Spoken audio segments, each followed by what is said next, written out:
안녕하세요. 기업 IT 담당자 커뮤니티 쉐어다이트에서 글쓰고 방송하는 장도연입니다. 오늘은 기업 보안 환경에 관한 질문을 가지고 왔습니다. 제법 규모가 큰 기업이라면 응당 갖춰야 할 보안 솔루션은 어떤 것들이 있는지 다뤄보려고 하는데요. 그럼 어떤 질문이었는지 바로 볼까요? 쉐어다이트 묻고답하기 게시판으로 와서 최신 질문 순으로 정렬을 했습니다. 이 중에서 함께 볼 질문은 바로 이겁니다. 제목은 상장사는 어떤 보안을 하고 있나요? 입니다. 그럼 내용을 살펴볼까요? 100인 초반의 상장사에서 전산을 담당하고 있는 새내기인데 최근 협력업체에서 자사 메일인 척 사칭하는 건이 증가함에 따라 임원진이 보안에 관심을 보이면서 보안 솔루션을 도입해 보려고 한다는군요. 그래서 상장사의 경우 어떤 보안 솔루션을 갖추고 있는지 추천을 요청하고 있습니다. 그럼 어떤 답변들이 달렸는지 볼까요? 상장사라는 타이틀을 중요하게 여긴다면 내부 회계 관리에 대한 보안이 필요할 수 있다며 DB 보안이 중요한데 그렇지 않고 기술 유출 방지 측면이 강한 것인지 대표님의 의견을 정확하게 여쭤봐라. 임직원들은 내부 유출 방지를 위한 보안, DLP나 문서 중앙화에 심한 거부감이 있으며 외부 침입 방지를 위한 보안, 방화벽이나 스팸 필터 등에는 거부감이 적다. 상장사 여부보다는 ISMS에 해당하는지가 중요하다. 그룹사의 전체 매출 2조의 상장사인데 회계감사에 대한 보안 취약점 부분을 별도로 챙겨야 하고 망분리, NAC, DB 보안, 키 관리 등등 할 게 많다. ISMS나 ISO 27001 인증 적용 여부에 따라 다르며 컨설팅하기 나름이다. 150명 정도 규모의 상장사인데 UTM, DLP, DRM, 문서 중앙화, 백신, 스팸 메일 사용 중이며 NAC는 검토 중이다. 피싱은 스팸 차단 솔루션을 도입해도 막을 수 없으며 악성 메일 훈련을 통해 임직원 개개인들이 보안에 더 신경 쓰고 불필요한 메일은 읽지 않는 습관을 들이는 게 중요하다. 내부의 적이 무서우니 내부 직원부터 보안 교육을 통해 관리하는 것이 좋을 듯 싶다. 상장사이냐 아니냐 보다는 개인정보 보유 규모 등에 따른 보안 대상과 등급에 따라 차이가 있을 것 같다.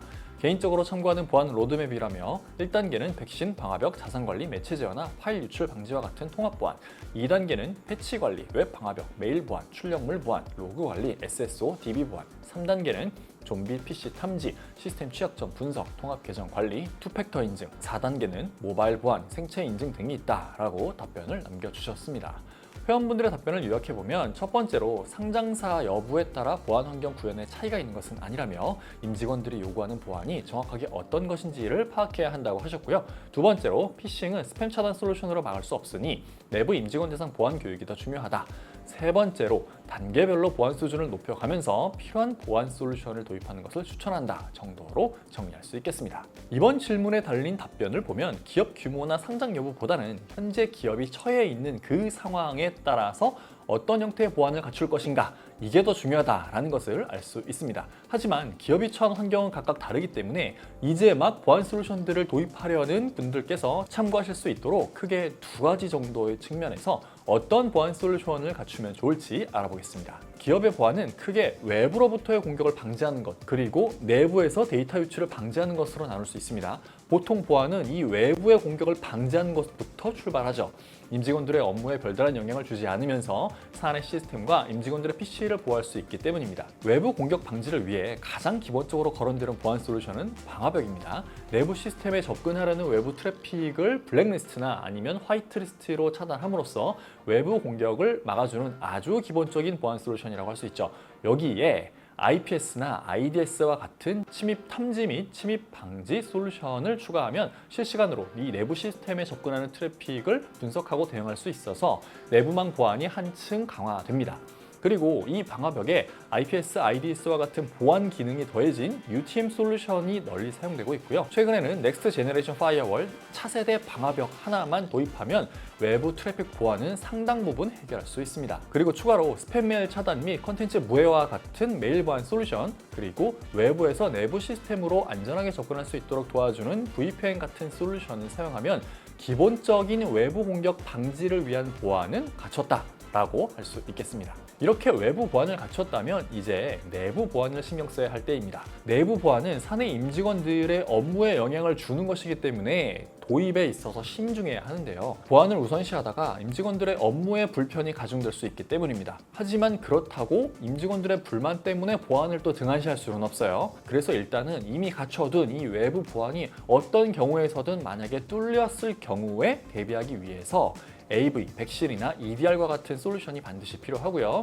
이후에 내부 임직원의 고의적인 데이터 유출을 막기 위해서 DLP나 DRM 아니면 문서 중앙화와 같은 솔루션을 갖춰두면 좋습니다. 어쨌든 이러한 내부 데이터 유출 방지를 위한 보안 솔루션들은 임직원들의 그 PC에 뭔가를 설치를 해야만 하기 때문에 그 임직원들의 업무에 영향을 끼칠 수밖에 없습니다. 그래서 임직원들이 별로 안 좋아하는 거거든요. 따라서 이러한 영향을 최소화할 수 있는 방안 마련이 반드시 필요하고, 사전에 임직원들에게 우리의 보안 환경이 어떻게 바뀔 거고 이게 업무에 어떤 영향을 줄 수 있다라는 사전 안내가 반드시 선행되어야 합니다. 이 정도 보안 환경을 갖춘 다음에는 주요 시스템에 대한 접근 제어와 개인 디바이스 통합 관리를 위한 NAC와 MDM, 그리고 클라우드까지 고려한 통합 계정 관리 및 제로 트러스트 보안 환경을 갖출 차례입니다. 그리고 여기에 더해서 내부 임직원 대상의 해킹 모의 훈련까지 가미가 되면은 대기업 부럽지 않은 안전한 보안 환경을 갖출 수 있을 것입니다. 이번 질문과 같이 다른 회사들의 규모가 어느 정도이고 어떤 보안 솔루션을 갖췄는지는 우리 회사의 새로운 보안 솔루션 도입 시 윗분들을 설득할 수 있는 중요한 자료가 됩니다. 동종업계 혹은 비슷한 규모의 회사들이 어느 정도 수준의 보안을 갖췄는지에 따라 우리 회사의 보안 투자 규모를 정할 수 있기 때문인데요. 이러한 정보들이 필요하시다면 슈어드IT 묻고 답하기 게시판을 활용해 보시기 바랍니다. 보안 솔루션 밴더에서 제시하는 홍보성 자료보다 다양한 업종과 규모의 기업에 종사하시는 슈어드IT 회원분들의 정보가 훨씬 유용하게 활용될 수 있을 겁니다. 이번 영상은 여기까지고요. 저는 다음에 또 다른 질문을 가지고 돌아오겠습니다. 감사합니다.